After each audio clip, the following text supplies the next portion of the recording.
Nerd Academy podcast is released weekly at 12 p.m. Eastern Standard Time, available on our website at www.thenerdacademypodcast.com and wherever you listen to podcasts. You can find the Nerd Academy podcast on Facebook, Twitter, Instagram, and YouTube. You can also help support the show by going to patreon.com/The Nerd Academy podcast, where every donation allows us to bring you more exciting content every week.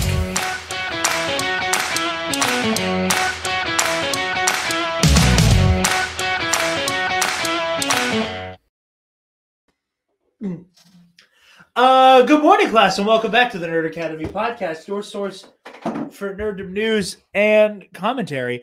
I am your host, Jared Bachman-Stubbs, and joining me, as always, is your resident Green Lantern, Professor Travis Grossman. You want something to cut that with? I did have a whole bottle of Sprite in here earlier.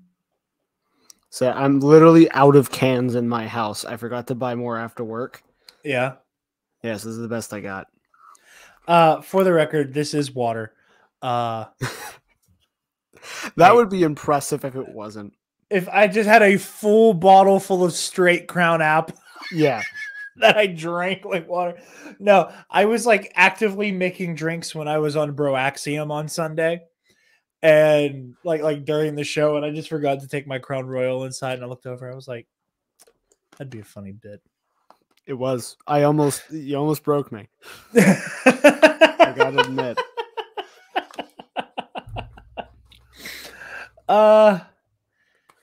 If it wasn't already late, I would ask you how you were enjoying Elden Ring. So we're gonna couch that for next week. I have not played it since the day I bought it, to be fair. No, so, oh really? Oh, okay. I just haven't had the time. Because just here I get stuck in this loop, right? Where I'm like, I want to play Elden Ring. I don't have more than like either I get home from work and I'm so like zombified that I know I won't enjoy it. Yeah. Or I'm like I have an hour to play Elden Ring, but I know I'm going to want to play it for more than an hour, right? So, yeah. Jake, my friend Jake at work did find while he was playing it a hammer and a sickle, and told me he was going to make me a build to run through the game. Yep. So we'll see. I've never deleted it from our backgrounds. I've never deleted it from our backgrounds, and I never will. Oh, speaking of which, did you see the brewery right next to my house was on strike? Mm-hmm. Oh my god, dude! I woke up. I got Kira on the bus this morning, and I saw him out there, and Kira was like, "What's up? What are those people outside doing?" And I was like, "Oh, kiddo," and I explained it to him. I'm like, that's not fair what they're doing. I'm like, that's right. That's right.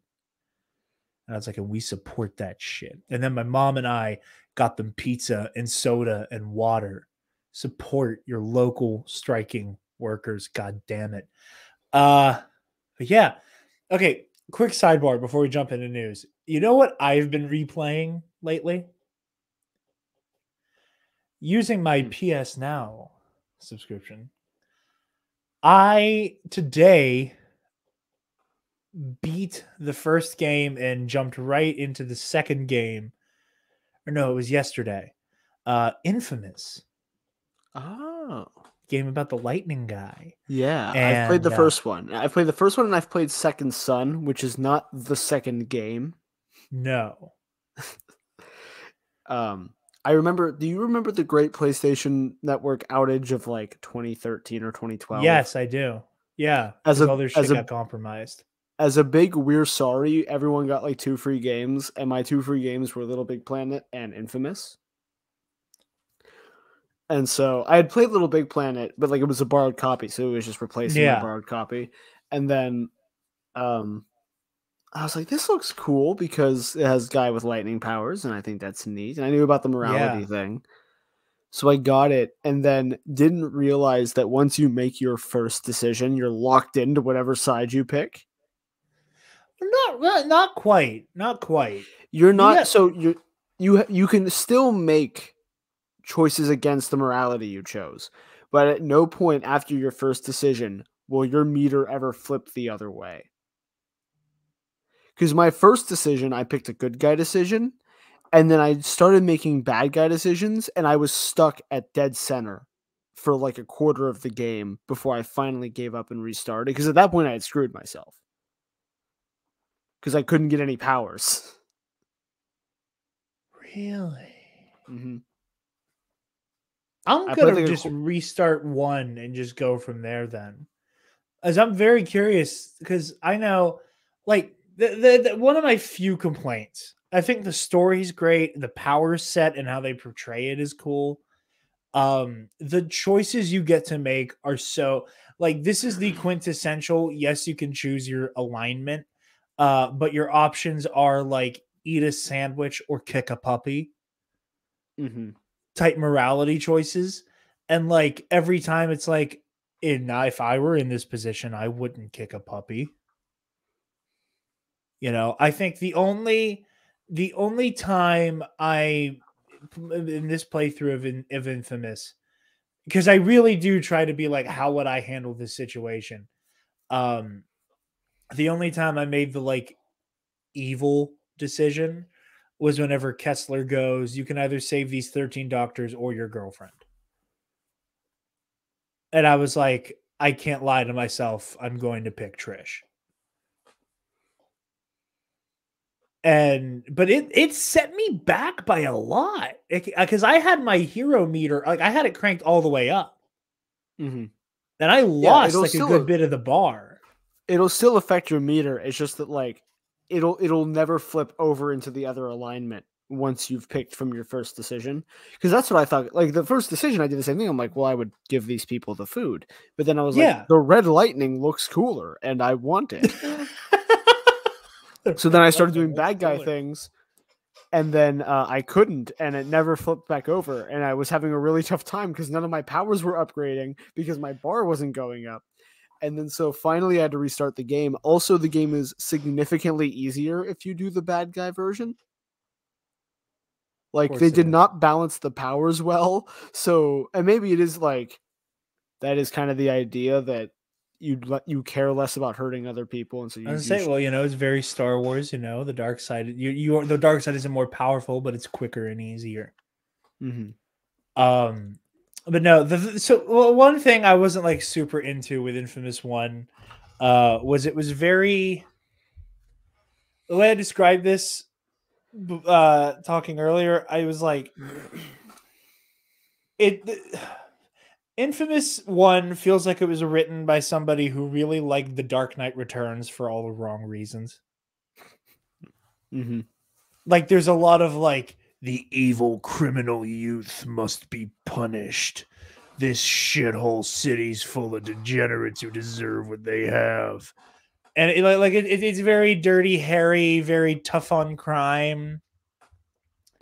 And it was just very, like, the game refused to view anybody who was a bad guy as maybe being a little bit of a person.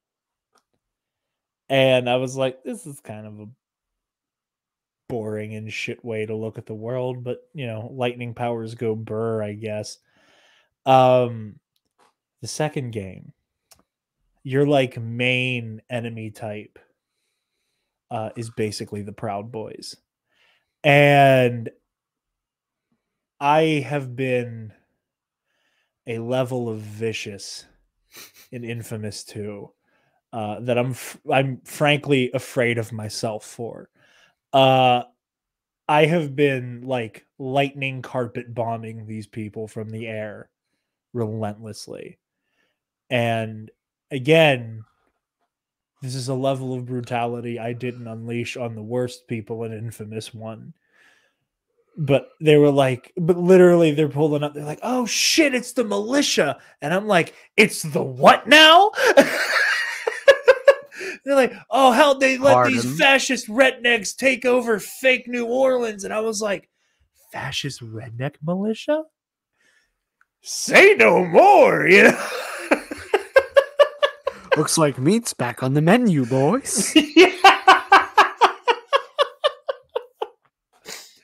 Oh my god. Like I said, I have been cruel to these these guys.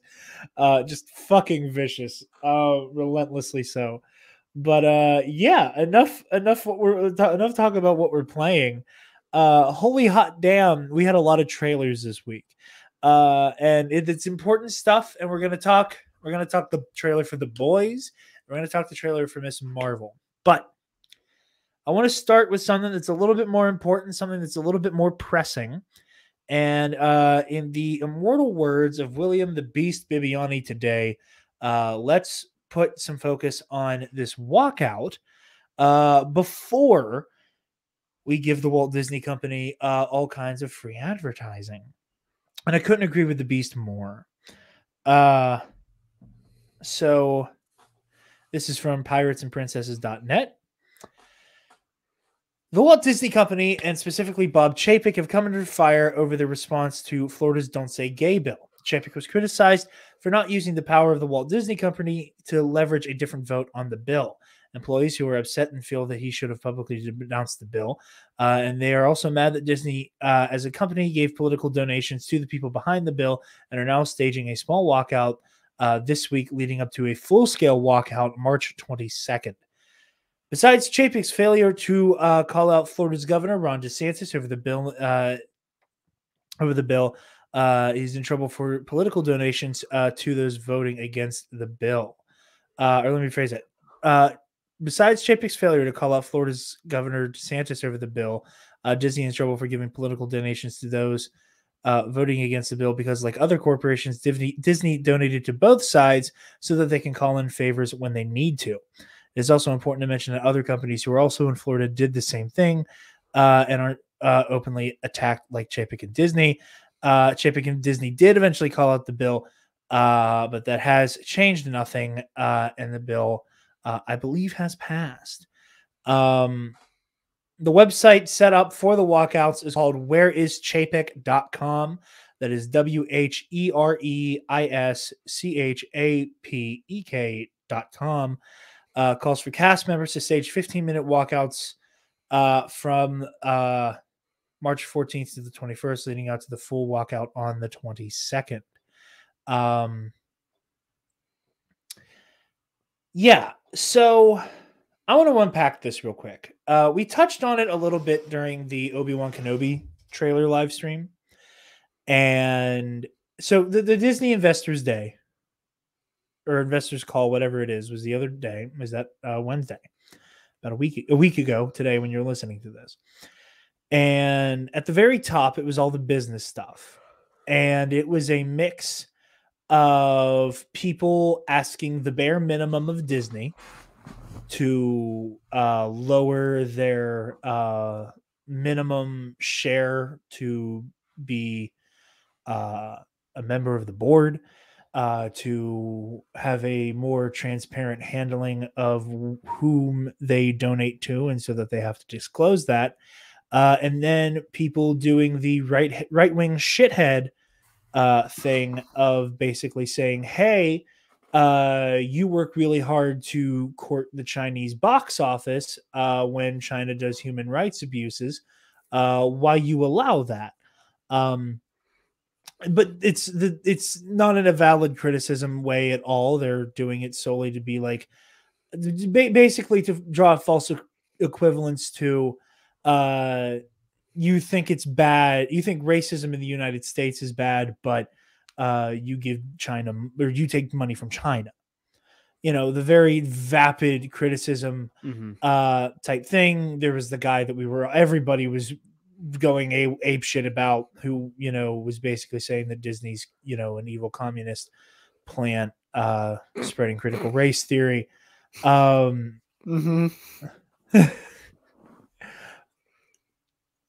Yeah, I grew a tumor listening to it. What I want to say is this.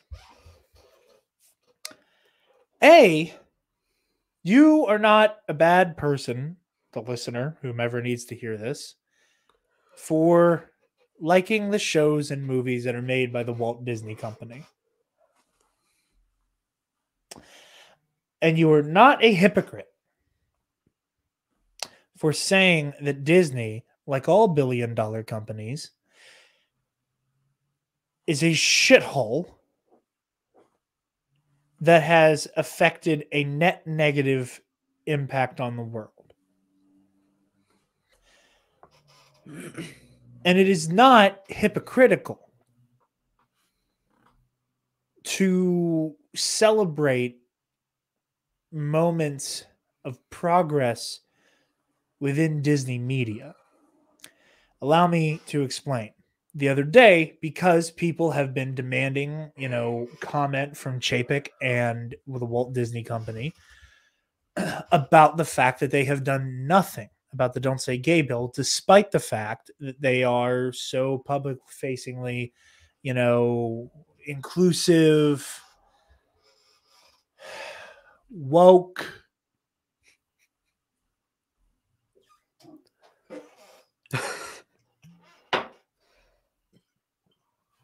Valid. Woke.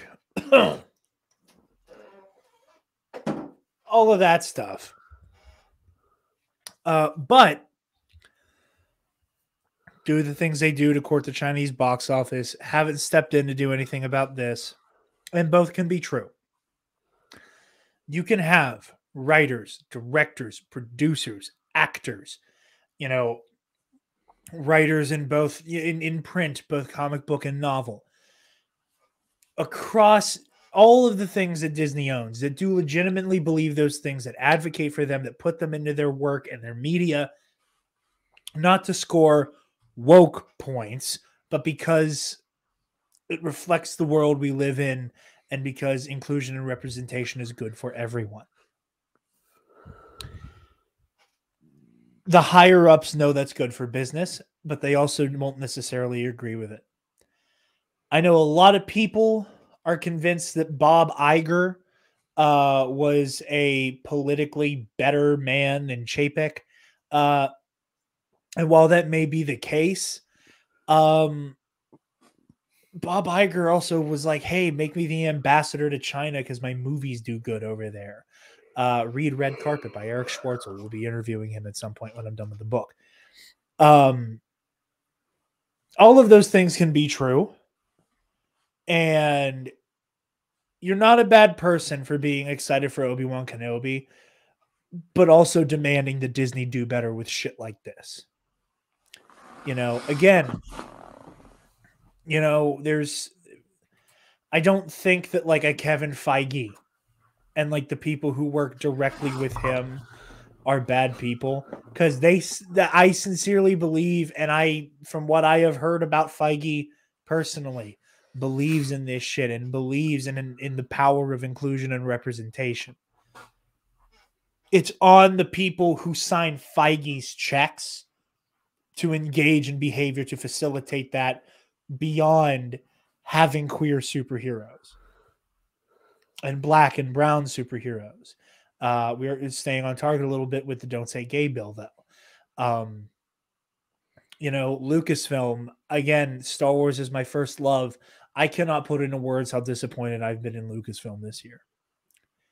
Granted, again, Bob Chapek and Walt Disney Corp not doing or saying dick about the Don't Say Gay bill isn't directly Lucasfilm's fault. But the fact that, again, the whole Quantic Dream doing Star Wars Eclipse thing was allowed to fucking fly speaks for itself. So I've been ranting and raving. Travis? Everything you just said. At the end of the day, it's not up to Kevin Feige. It's not up to oh my God, what's Kathleen Kennedy? I was about to be like the woman that we fire every week. What's her name? Fire every week. Kathleen Kennedy, Ewan McGregor,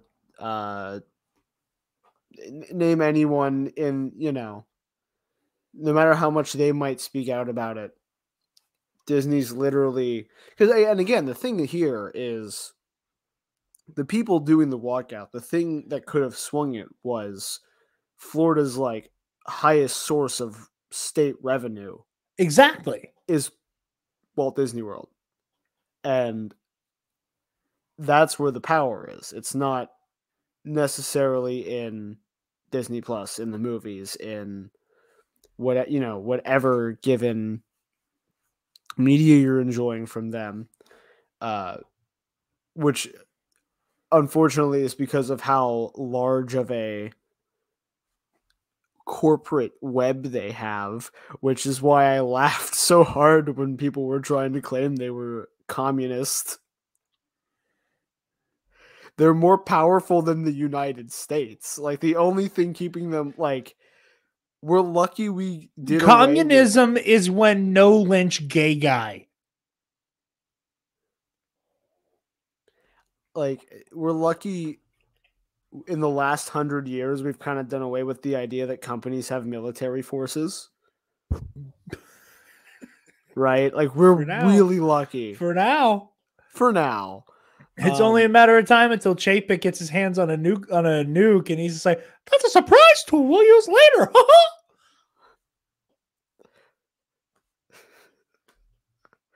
Paramilitary. I just thought of a lot of really messed up things to say in Mick's voice. And I'm not going to. I'll tell you when we're done. But goddamn, I thought of some messed up things to say. Anyway. Yeah. Monetarily speaking, they're more powerful than the United States of America. They're more powerful than China. And they very easily could have been like, hey, Florida, we're going to cut off your revenue source. Like, all of your money will be gone.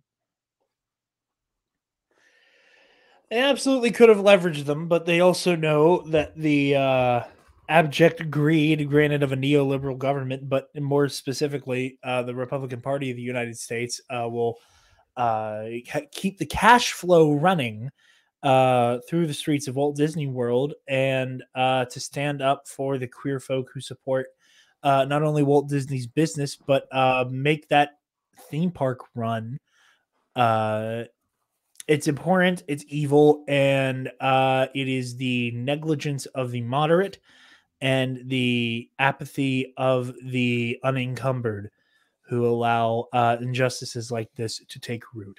So you don't have to give yourself 7 lashes for being excited for the things coming down the pipeline. But what we have to do is demand more and demand better, and call companies like Disney out for shit like this. That said, I'm about to make Robert proud. And you know who else we have to keep accountable for their actions?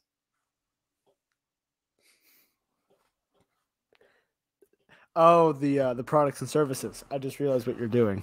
Because we have a product / service. We do have a product. Go to SundaysBloodyMary.com/shop to get some of the most badass Bloody Mary accoutrement on the goddamn planet. Spicy Caesar mix. That's what I like. I've been drinking it on streams. We did 2 streams last week. Oh my God. You know what I found at Giant Eagle the other day that I am so putting in the next Bloody Mary I make?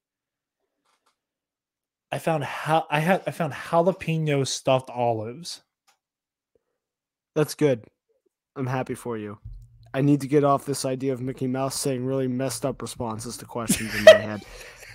Because that's where I'm going to be the rest of the night. Good. I'm glad I did that to you.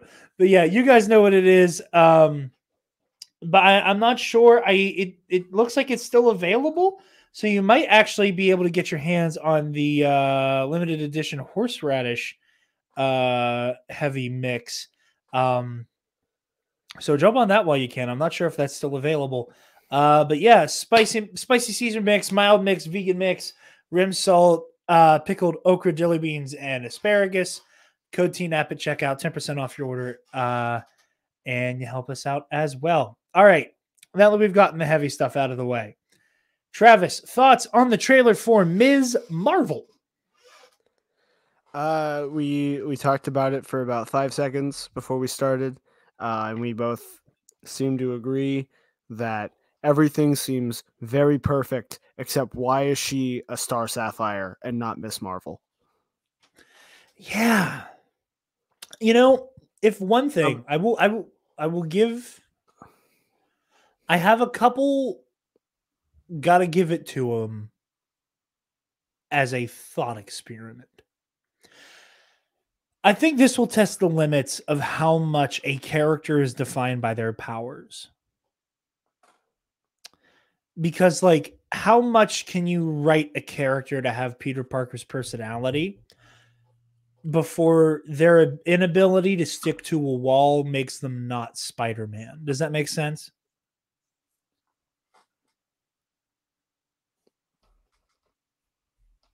Can you speak again? Speaking, talking, saying words. Speaking, talking, saying words. My earbuds are not working currently. Oh, Wait, that's no good. because now you're coming through my God.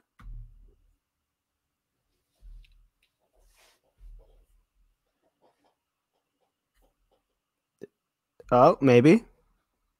Check. Okay, there we go. Cool. They started connecting and unconnecting, connecting and unconnecting. That's weird. But no, I was like, I think there's an interesting thought experiment here where, like, how much do we judge a comic book character by what their power set is? Like, could we have a character that is basically Peter Parker's personality, but if they can't stick the walls, do you still call him Harry or Peter Parker, not Harry Potter?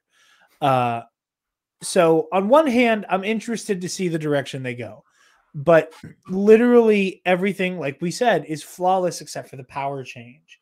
And as we've discussed before, Kamala Khan's embiggening powers were always meant to be an allegory and a metaphor for body image and puberty and growing up, and how she is this she is this Pakistani girl from Jersey City, and that's not the what you normally see, quote unquote, in terms of a superhero. And there's not this like glitzy glamorous power set like her idol has, where she's flying and shooting lasers and the lasers look pretty.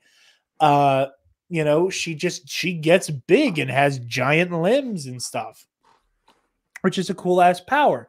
And it's meant to be long run empowering for her. And I get you're going to have a Mr. Fantastic soon. And I get that you want to keep it straight between their powers. And I get all of the reasons one could give for this decision. It's still stupid as hell.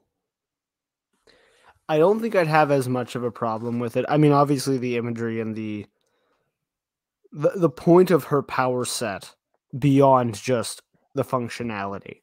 Yeah. Being lost feels off to me. It's kind of icky. It's kind of icky.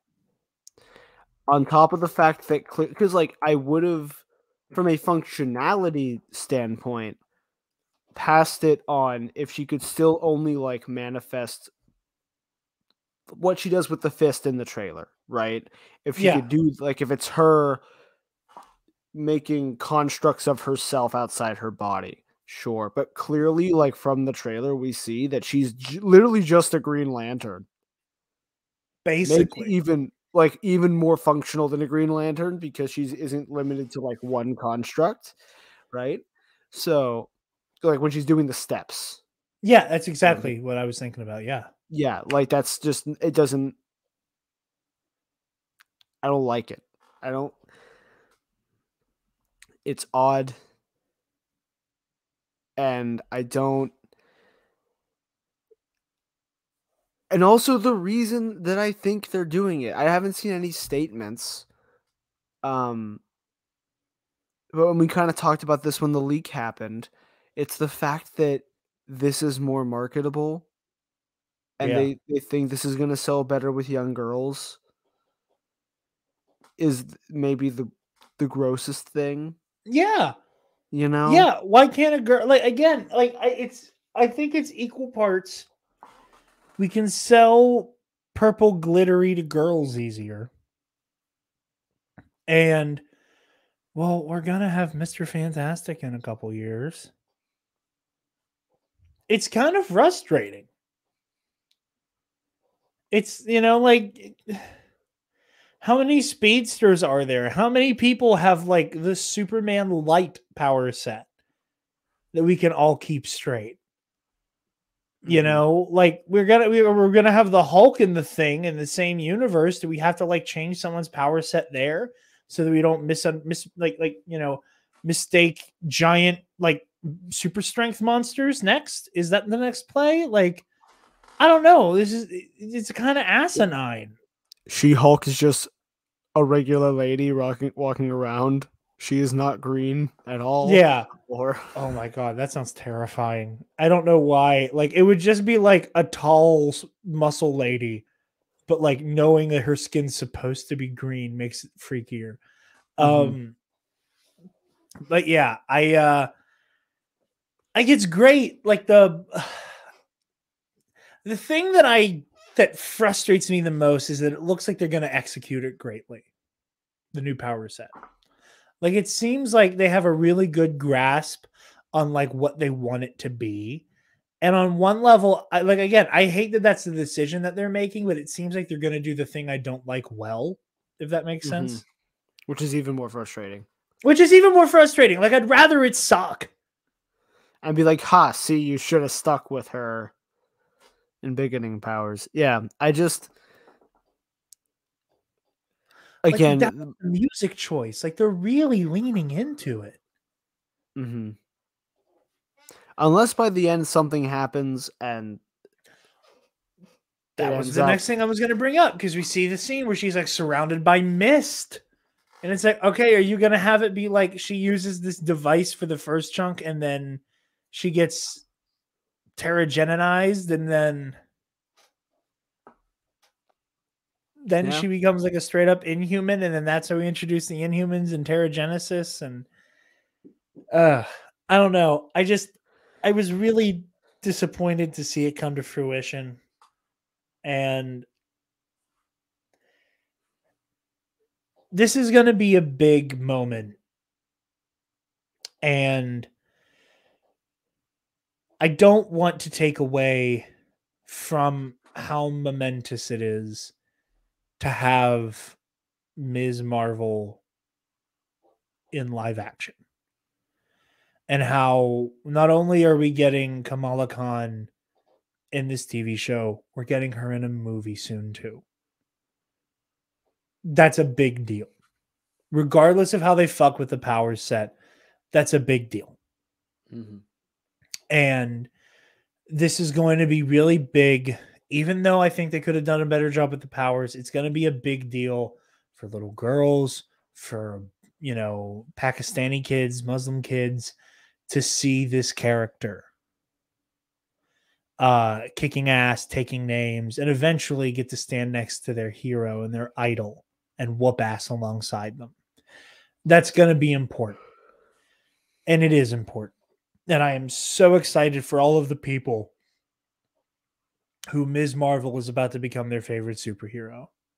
I'm so excited for all of those kids and grown-ups and Marvel fans worldwide. And I don't want the conversation about the power set to dominate the fact that the show looks great. The show looks like it is going to be everything it needs to be for its demographic. And I'm excited. I hope some of those stylistic things we saw in the trailer are in the show itself too, like the little sketches and shit like that. But yeah, Ms. Marvel trailer. Other trailer. And it's time to get fucking diabolical. Travis, thoughts on the trailer for season 3 of The Boys? That sounded like you did an effect on it. It was so bit crushed. I know. I'm mastering the art of just eating the microphone. I have no idea what happened in that trailer.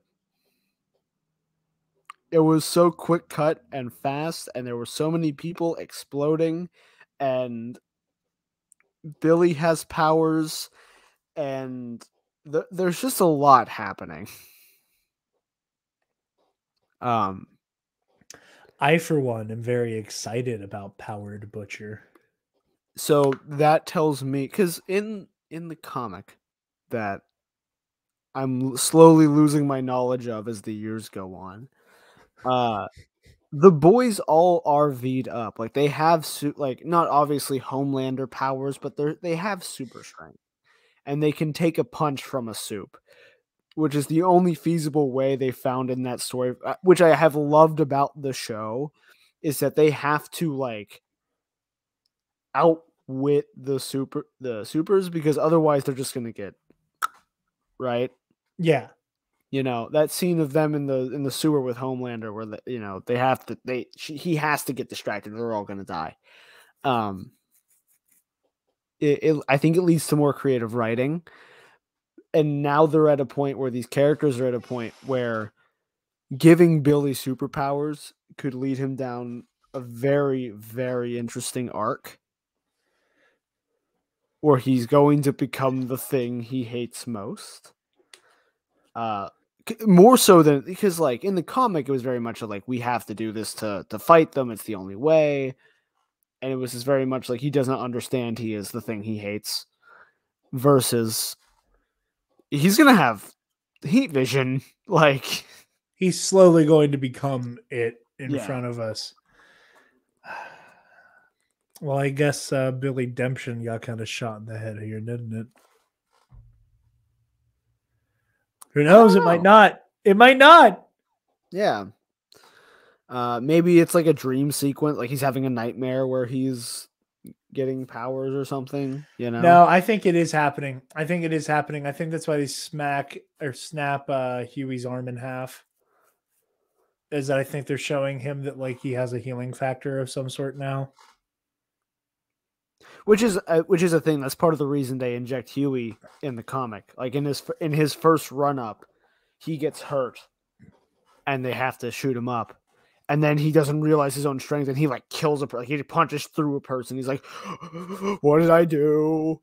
What did I do?" And they're like, "You're gonna be doing this a lot. Get over it." Yeah.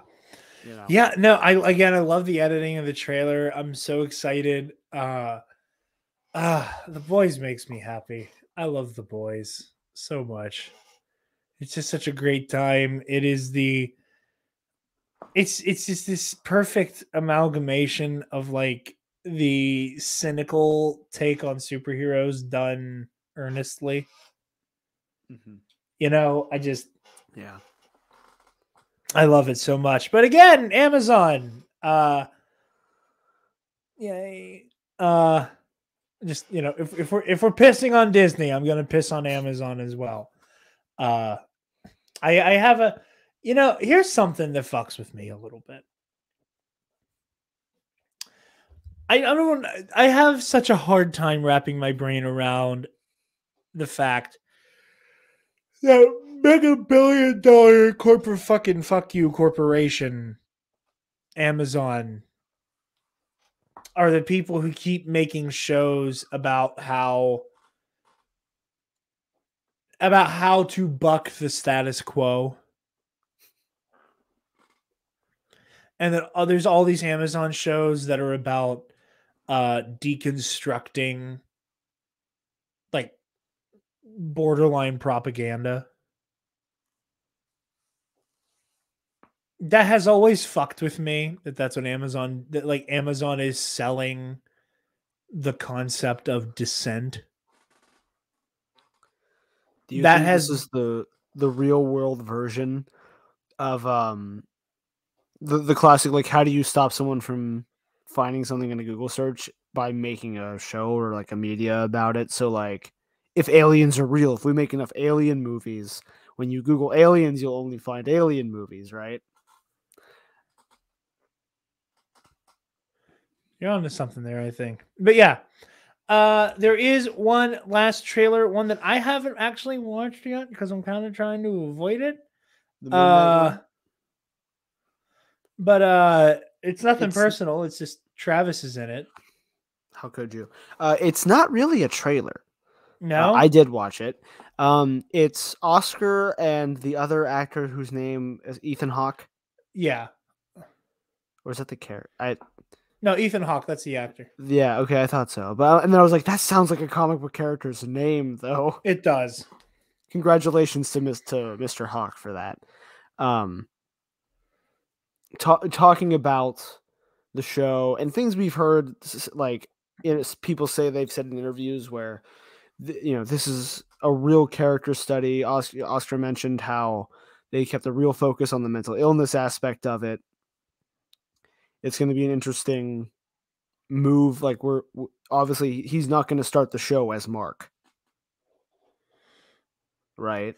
I'm watching it as you speak. Okay, yeah, and it's less of a trailer and more of a like featurette. Yeah, that's the best way to put it. It starts next week, right? Am I crazy? End of the month. Yeah, that's like next week. 2 weeks from now. Whatever. Yeah. That's insane to me. Well, I will also say I love that Disney Plus card at the end. I will also say we've also gotten our first reviews, and it sounds really good. People are saying really good things. So yeah, moving right along, a story that'll make Travis and I both laugh.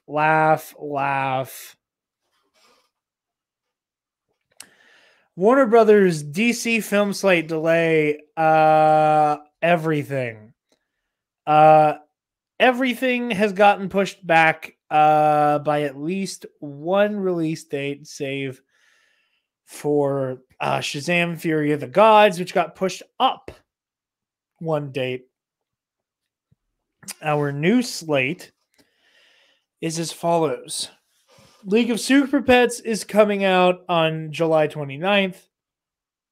Black Adam will come out on October 21st.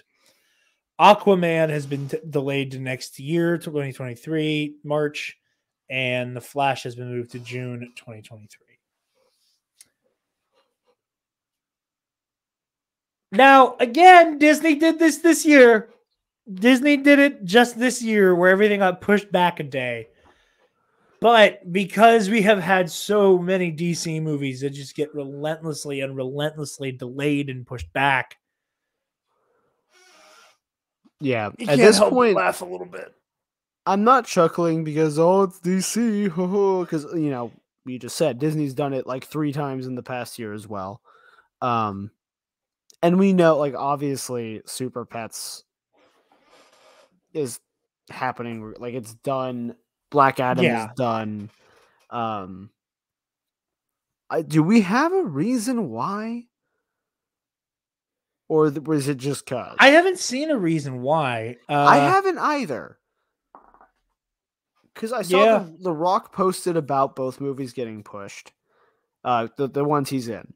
And did not give a reason. He was just like, they moved back a date. It's whatever. They're still happening. Still be excited. My guess was they might be extending the Batman's theatrical run, and they don't want it to compete. There might be another. Why? Because it's coming to HBO Max in like 3 weeks.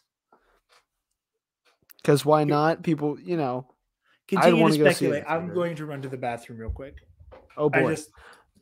I heard some shit fall down out here. Lovely. Keep riffing. I will be right back. 1 moment. Riff. There must also be some Warner Brothers movie coming out in the next month that they don't want a DC film competing with. I'm actually, I'm in front of a computer. I can Google this. Warner Media movie. Warner Media is one word?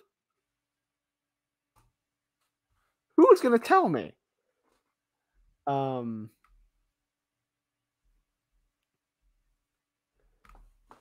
Thanks, Wikipedia. Why can't I just see it starting in 2022? Batman is March 4th. Don't know what that is. Don't know what that is. Oh, I see. I think they don't want it to compete with Fantastic Beasts.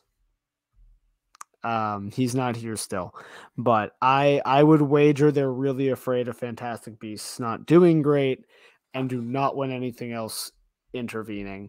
What was Super Pets' original release date? Let's see.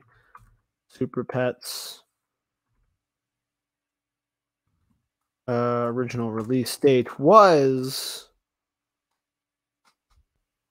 it does not say. It was supposed to be in May. Yeah, this completely checks out to me. Yeah, so that seems to be the bit. Also, I don't think we talked about it. Keanu's playing the Batman in DC Super Pets, and John Krasinski's playing Superman, which is cool because I just finished my first ever watch through of The Office about a month ago, and I think that's neat. I still think they switched the roles for the dogs, and Kevin Hart should be playing Crypto. It just makes more sense. I hear him coming. There he is. So I did some out loud research while you were gone. I think they are afraid of Super Pets competing with Fantastic Beasts. I mean, they learned their lesson from Disney. Because what happened to I don't even think it's necessarily that they learned Infinity a lesson. War, and I think they know how fragile Fantastic Beasts is right now. Between people being upset it's a prequel, not liking them losing traction. I forgot they recast Grindelwald until I saw the trailer. And it took like a minute through the trailer. When I went and saw the Batman, I hadn't watched any trailers. I saw the trailer. It was forced on me because I went and saw the Batman. Yeah, you didn't have any say in that. And I forgot they had recast him, and I'm like, who's this guy they keep showing? It looks like that's supposed to be Grindelwald. They recast Grindelwald. I forgot about this. Yeah. So yeah. Do you think they'll acknowledge it? Because because seeing the Batman was the first time I saw the trailer as well, and the movie looks kind of cool, but I'm still trying to come to terms with my Harry Potter fandom. I'm still trying to square. I did listen to that video essay the other day, by the way. How'd you like it? I loved it. Oh my god. Look, here's the thing. Dude, you're gonna fucking love Sean, bro. You're gonna fucking love Sean. Have you watched or listened to any more of his stuff? No, just the one. Everything he said was a very valid take. I'm also in this weird spot with Harry Potter. My little cousins, right? One's like 10 and the other's like 6, are really into Harry Potter right now. Same with Kira. Like, they went to Universal as their Christmas gift. Their parents took them to Universal. I over Christmas brought them. I have Sirius Black Swan from when I was down in Florida, and brought it to them. They were freaking the hell out. We watched parts of some of the movies together. My mom got them Harry Potter trivia for Christmas, and we played it at Christmas. And my 10-year-old cousin might have beat me at Harry Potter trivia. New Intergeek champ, Travis's cousin. Only like 2. Only by like 2. But yeah, it was something. So on one hand, I'm like, man, I love that they love this so much. And on the other hand, I'm like, I can't. If I slip up, if they hear something, how am I, as one of their adult figures in their life, going to talk to them about the fact that the person that wrote their favorite story is a bit of a shit? Right? It's very odd. I don't want to go see. I don't want to go see it on principle, not even because of her. I just dislike what they're doing with these movies. I don't mind the movies. I like the Fantastic Beast movies. I just JK's made it so hard for me.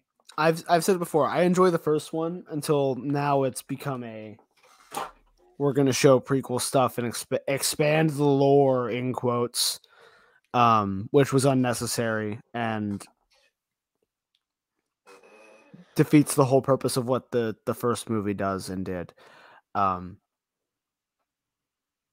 But yeah, I think that's why That's moved an everything interesting down. hypothesis, and I think it might be onto something. It's the only other thing coming out around that time because it comes out next month. Yeah. Nothing of relevance, I should say. Like nothing. I still have the list pulled up, right? So in April, there's a couple of UK only movies. Moonshot. I don't know what Moonshot is. Comes out the end of this month. Fantastic Beasts comes out April 15th. There's another movie coming out in the UK the same day.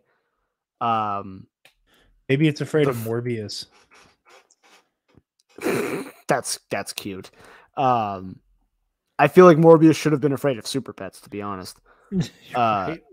The Father of the Bride, again, don't know what that is. The Elvis biopic comes out in June. Like, yeah, okay, so we got Sonic the Hedgehog, Father Stew, Fantastic Beasts, obviously, The Northman, that Nick Cage movie, The Unbearable Weight of Massive Talent, Boone. Yeah, I only looked up Warner Media. Also, I said you were looking at all the WB stuff. That makes sense. Yeah, Warner Media is one word. Yes, and it's frustrating. Yeah, didn't know that till I just Googled it while you were gone. But yeah, that's my theory. They were afraid of not doing well with Fantastic Beasts and wanted to shift things to give it some breathing room. That's a compelling theory. Jumping on over to our next story. This is an exclusive from Ryan Parker of Hollywood Reporter. Deadpool 3, Sean Levy to direct Ryan Reynolds in Deadpool 3. Rhett Reese and Paul Wernick, who were the screenwriters of the first two movies, are set to return. Sean Levy has been tapped, or maybe it should be targeted, to direct Deadpool 3. The director is in negotiations to team up with Ryan Reynolds for the Marvel property after previously collaborating on 20th Century's Free Guy and the recently released sci-fi adventure The Atom Project. This story was floating around, and then Ryan Reynolds confirmed it on his Instagram. Excellent. So we have a director for Deadpool 3. I've not seen Free Guy yet. Lexi and I watched it the other night. I thought I heard her mention that, and I was hoping to pick your brain. Very much enjoyed it. Okay. Yeah, I think that like the fact that they've now worked on two projects that have come out relatively close to each other. Granted, Free Guys was supposed to come out. I have a theory about Free Guy as well. I think it didn't get delayed because of COVID. Like, besides maybe like once. I think it got delayed because they were making it before Disney acquired Fox. And after Disney acquired Fox, they wanted to throw in a bunch of Disney references. And they were able to, so they delayed it to reshoot some stuff. That would be interesting. Because, as a mini spoiler, do you care? I've seen the scene. So you've seen Ryan Reynolds use a lightsaber. Well, they play the Star Wars lightsaber. Well, they play the Star Wars theme behind him. While immediately before he used Captain America's shield as the Avengers theme played behind him. Yeah. Yeah. So I think that's why it actually got delayed, which is hilarious. But yeah, like clearly these two enjoy working on stuff together. They work really well. Like Ryan is phenomenal in that movie. Which excites me because like these two clearly understand each other and how they work. Yeah. So I think this is good. This is a good thing. And I'm also now less afraid of them watering down Deadpool 3. Yeah. If that makes sense. I mean, if I'm not mistaken, they have confirmed that it will be an R-rated. R-rated joint. Because separate from this, right? That Daredevil and Co are coming to Disney Plus, and we're going to have the age rating thing, which means they will have a way to age gate the R-rated cut of Deadpool 3. Yeah, they'll be able to limit what you see in either one, and I was never worried about Deadpool 3 content wise. Honestly, I think you can pull off at this point, now that we've honed what Deadpool is as a character, I'm less worried about them doing a PG-13 Deadpool. I think now that they've done Deadpool so well and R-rated stuff, that now's the time where they can try to flex their muscles and have to do it as a PG-13.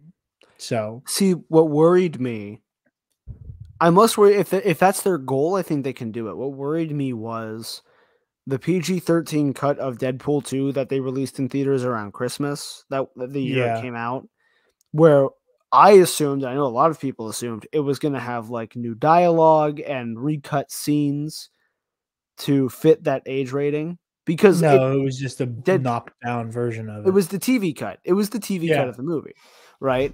And I think they missed a lot of opportunity because it's so easy to redub over. I almost said Daredevil, Deadpool while he's in the suit, because you can't see his mouth. You don't know what he's saying. Yeah, that's true. So, but now, like I said, I am excited about this news. I am excited about this news. This very much makes sense. Disney clearly saw the success of Free Guy, and I'm sure the Adam Project's doing well. I haven't watched it, but I've not yet either. Cool premise, but I don't even know what the premise is. But it's got Ryan Reynolds in it, so everyone's gonna watch it. Exactly. All right. Free Guy also made me watch Stranger Things because Joe Keery's in it. Yes, the guy that plays Steve Harrington. Gotta get back through Stranger Things. I watched the first season and a half and then fell off. I like it. I just kind of fell off. I really like it. We got 2 Batman stories here. The Batman. I'm gonna go with the Batfleck story first. It's been a while since we talked about Batfleck. Been a while since I felt this rage flow through my veins. So we got a look at some concept art for the obviously now no longer happening solo Ben Affleck movie. Here's our look at what Ben's new bat suit would have looked like. Not these guys. Oh, dear God. All of these ads. I gotta say. I opened it and I realized you were opening it here. Yeah. Yeah, so we could show it off in the show. Okay. If we had ever, I have a hard time figuring out which Batsuit is I like more, this or Pattinson's.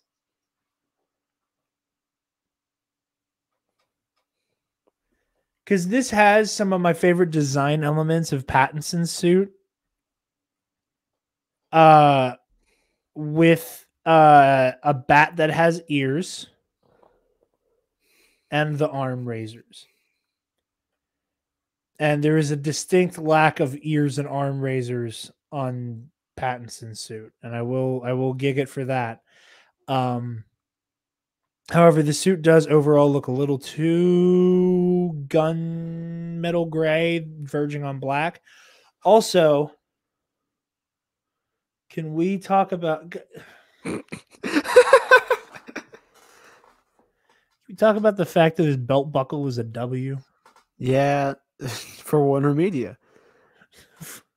For Wumbo and also Wayne. Not Warnbow, though. Fuck Warnbow. I really do like this suit. Here's it from the back without the cape on, obviously. This is a attempt at a live action concept of the Arkham Knight suit. You can especially from the back, right? I would even almost say Arkham Origins. But still, it's the armored bat suit. Yeah. It's the flex plating, right? Where he has the ballistic plates that have the layers that flex like it does in the game. The way the cowl hooks in, right? I like this. Same. They could change up the colors, right? Like they can adjust some. Yeah, I would sooner say you got to brighten it up. But yeah, no, I think it's a beautiful suit. I don't see it in this article. However, we also did get a look at Deathstroke, which didn't knock my socks off by any means. I think it's actually a bit of a downgrade from the brief look we see in Justice League, both Justice and Snyder Cut. But I also got to look at the Deathstroke suit. Can't find my cursor. Here we go. We also have a box office report for the Batman, and hot damn. This is okay. So bear in mind, this report from Hollywood Reporter is from March 13th. So that'll be 3 days old by the time you're listening to this. Robert Pattinson's The Batman is a bona fide hit. Bona fide. I liked people say the bona fide thing in a funny way, and then I read it as that, and I'm literate. I promise.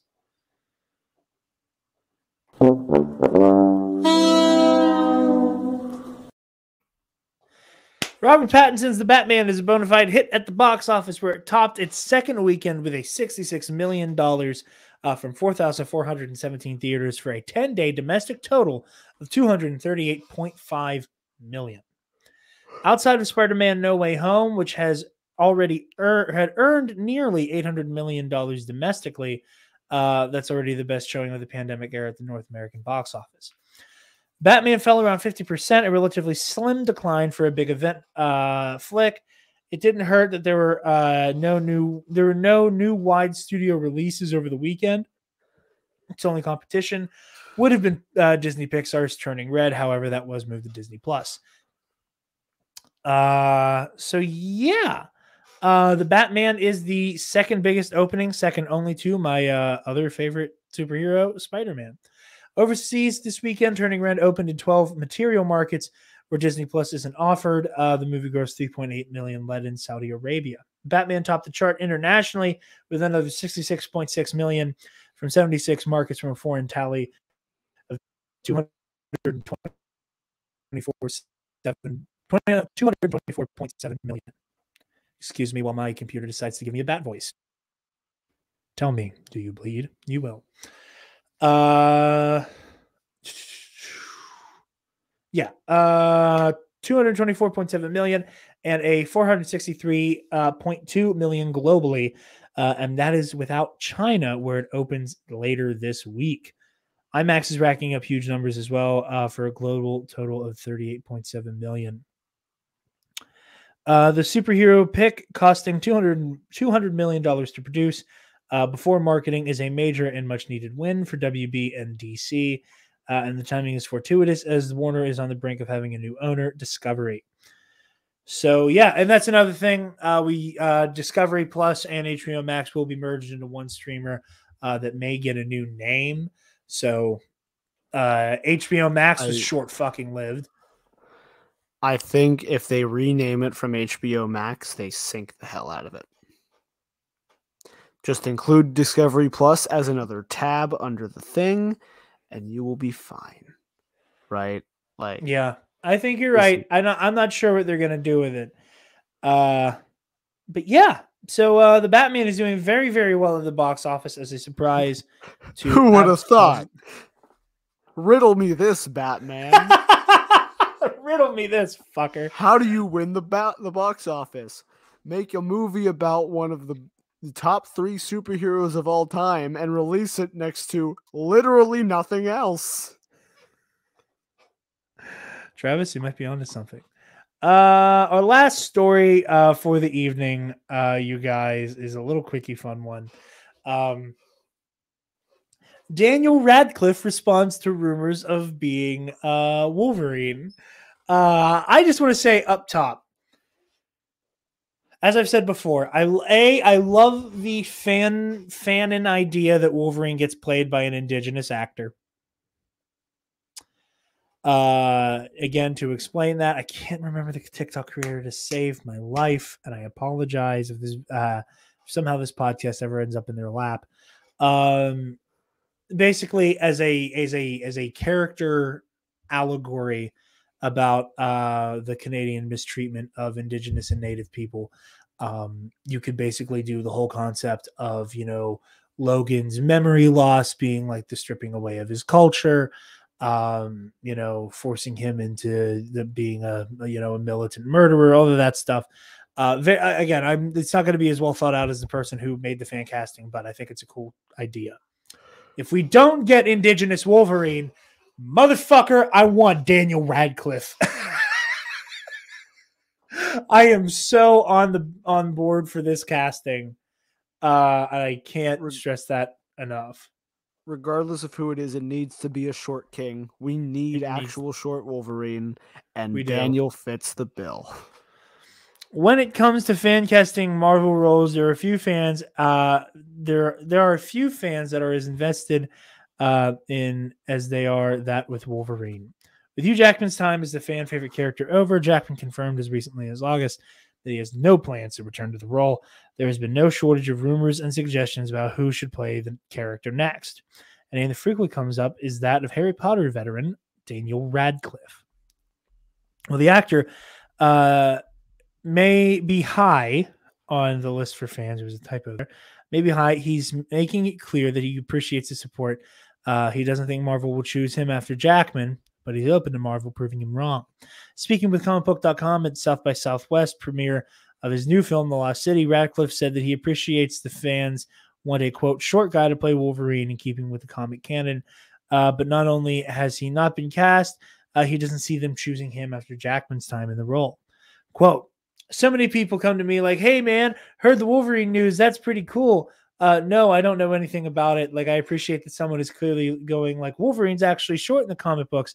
You should get like a short guy to do it, Radcliffe said. But I don't see myself doing that anytime. See them going from Hugh Jackman to me, but who knows? Prove me wrong, Marvel. Radcliffe has previously said that he doesn't think he would play Wolverine despite fans floating his name for the role. Back in 2019, he explained his love for the X-Men films actually makes it a bit less likely that he'd want to appear in a follow-up.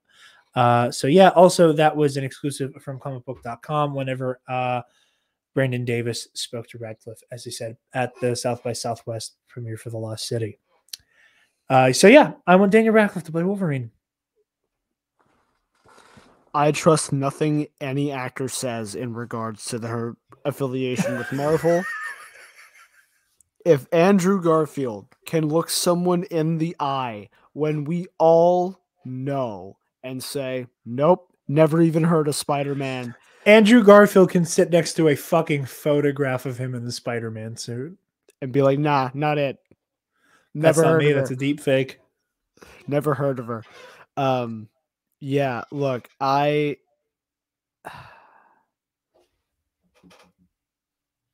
haven't heard anyone saying they want Hugh to come back. Oh, I have. I'm sorry. My thing with Hugh Jackman coming back as Wolverine honestly has nothing to do with whether or not I like him as Wolverine. I just don't think his body can take it. The man's 53 years old. I don't want to kill Hugh Jackman because of this shit. Yeah, I think that, I mean, Radcliffe's like 5'4", 5'5", you know, he fits the bill. I don't want to alarm anyone, but I think I just electrocuted myself a little bit with my phone charger. Nice. Continue. You know, he has the acting chops. He's a big name actor. It's a big swing to get people in the theater. I think it is early to be casting a Wolverine. Don't get me wrong. I think if there's any truth to what he's saying, and that Marvel has not reached out to him, either they are planning far enough ahead, they have somebody in mind, and it's not Daniel, and I'm sure they'll pick someone that works. Sarah Finn's never missed. Yep. This motherfucker don't miss. No, he's fucking good. That motherfucker don't miss, man. He's good. In the heat of battle, he don't miss. No. In the heat of controversy, he don't miss. Yeah. So I have no doubt whoever they pick will be great. It's just that I also know, you know, when they acquired Fox and Feige was like, we're going to not for a minute and let that stuff kind of breathe and not worry about it for a while. I think that was twofold. One, they already had all the story up to this point planned and it had nothing to do with the X-Men. And they were like, trying to fit it in now would make no goddamn sense. No. So it's just easier to not. Also, casting a Wolverine like a year after Logan also would just piss everybody off regardless of who it was, unless you're like, we are just going to recast Hugh Jackman.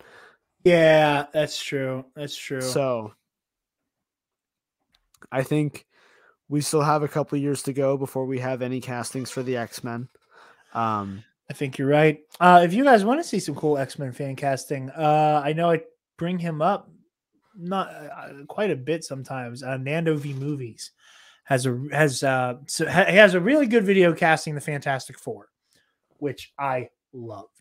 And then we don't have a casting for Fantastic Four yet, and that movie's actually coming out. That's way closer. That's actually on the slate right now. Yeah, like that's next year. Oh my god, that's next year. Oh, we're not getting Fantastic Four next year. I'm pretty sure we're supposed to be getting Fantastic Four next year, Jared. There's no way that's a 2024 or 2023 rather.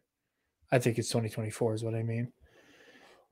Fantastic Four MCU.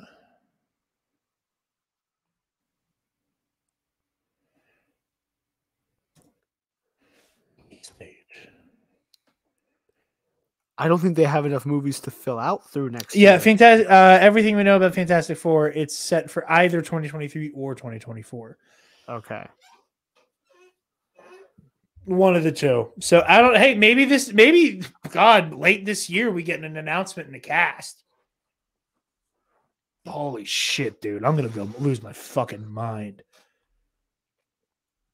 I'm so excited. I'm so excited. Fuck Disney, but I love Marvel. Also, I did a little test while we were recording. I'll just say it now. I figured out how I'm gonna be able to live stream. For those of you who haven't heard me talk about it on air already, because I'm not going to Star Wars Celebration, I'm going to be living in here for Celebration and streaming and doing reaction shit to it all weekend long.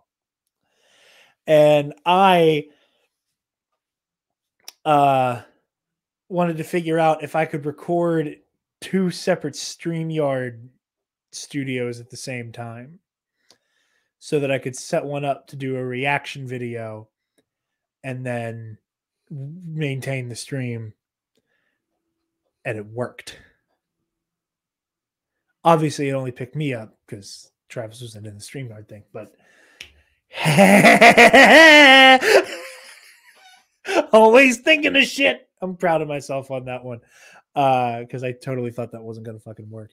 But yeah, very exciting stuff. And I think that is all we have. Travis, why didn't you tell me I misspelled the name of the show in the show notes? I'm going to be honest. I had no idea. Because in the show notes, it says TAMP 114.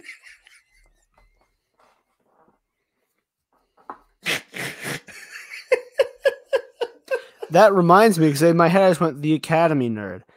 Magic the Gathering players, hello. If you enjoy good deck boxes, the highest subscribed Magic the Gathering YouTube channel, Tolarian Community College, who has built his channel on testing deck boxes and sleeves and all card paraphernalia, right? Finally, after a decade, has been like, hey, what if I like designed a deck box with an actual good deck box company? Because I've tested all of their shit and I know they're good. So how you designed a deck box with them, it's like $45. It's above and beyond any amount of value you could get out of a deck box. Like what he made, if he wasn't attached to it, probably would be selling for like $80 or $90. The Kickstarter is live now. Look up the Professor. If you are in need of a new, granted you won't get it until like next year because it's Kickstarter. It went live today. It's got to finish the all the stuff.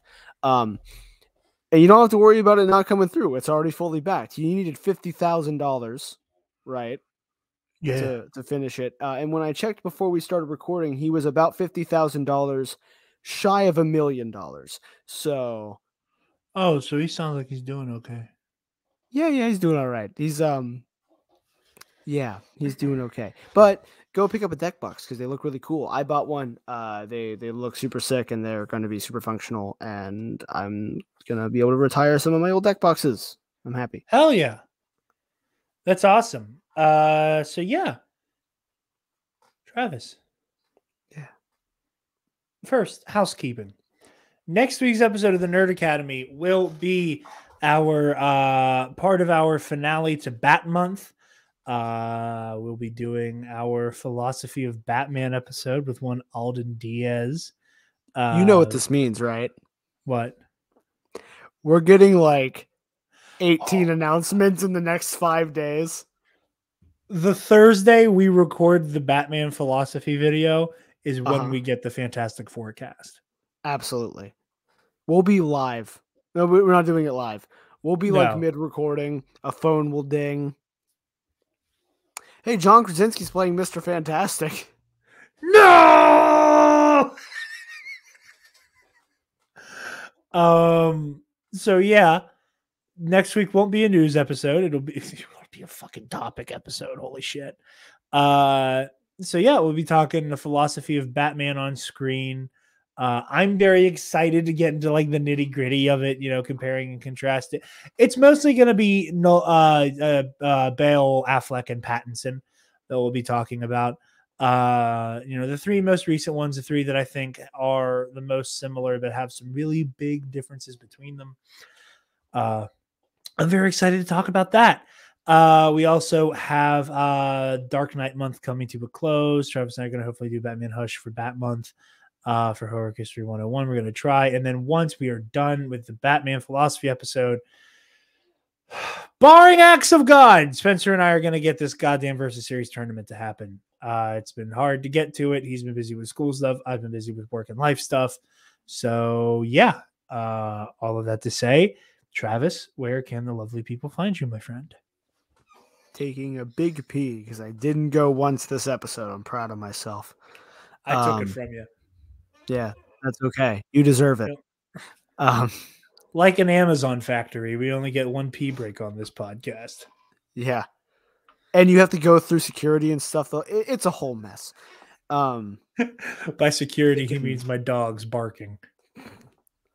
They can find me playing Street Fighter as Magic the Gathering because I bought the Street Fighter cards because I hate myself. At Travis Political on Twitter and Instagram. Jared? Where? Sensational. I just wanted to play Future saying sensational. You guys can find me on Twitter and Instagram at DarkJedi2552. Still complaining about the fact that a bird shit on me this morning. Valid. Dude, I was like halfway between my back porch and the studio.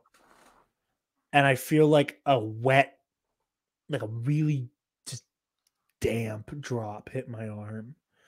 And for a moment I go, it's super sunny. It's not raining.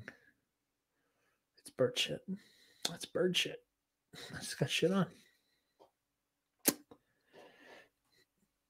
Fuck! That's how I said it. It's literally, I was just looked down. Fuck! Brand new shirt. Brand new fucking shirt, dude. I pre-ordered this shirt 3 months ago from Only Hope Supply Co. It had this cool Spider-Man design where it was like all three of the live action Spidey's masks. And it was like right there on like the breast with like flowers behind them. And then on the back, it was the same design, but bigger. And then going around it, it said, with great power comes great responsibility. Only Hope Supply Co. Loved it. I love Only Hope Supply Co. One of my new favorite places to get t-shirts. So many of you motherfuckers are getting Only Hope Supply Co. for shit for your birthdays and shit. Oh my God. It is like it is one of my new favorite stores on the internet. Shit all over my arm. Like at that point, I would have wished it shit in my coffee. Yeah. I was so excited to wear my new shirt on camera and then on my arm. And then I stepped in dog shit on my favorite pair of shoes. It was a bad day today. It was really, it really started in the toilet. No pun intended there. You really lived the first 5 minutes of a cartoon episode today. I did. I did. And then I told one of my annoying regulars to go fuck themselves today. Like I got so burnt out. And like with like again, it's not that hard to say please and thank you.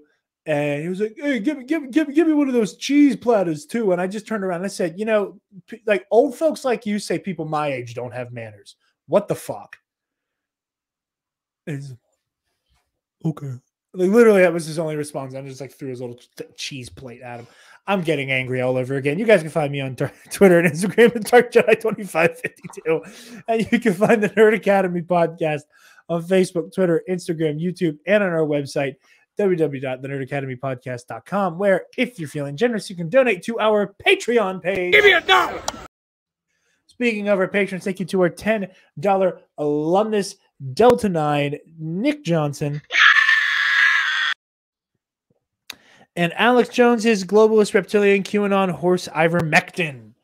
Like I said, $10 patrons will get early access to Heroic History. Everyone gets Heroic History. You get early access to Movie Club. And the $5 tier, you get the Versus series and the audio commentaries.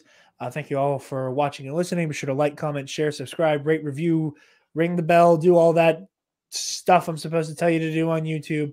Thank you all for watching and listening, and class dismissed. Stop! Move away from the cookie jar!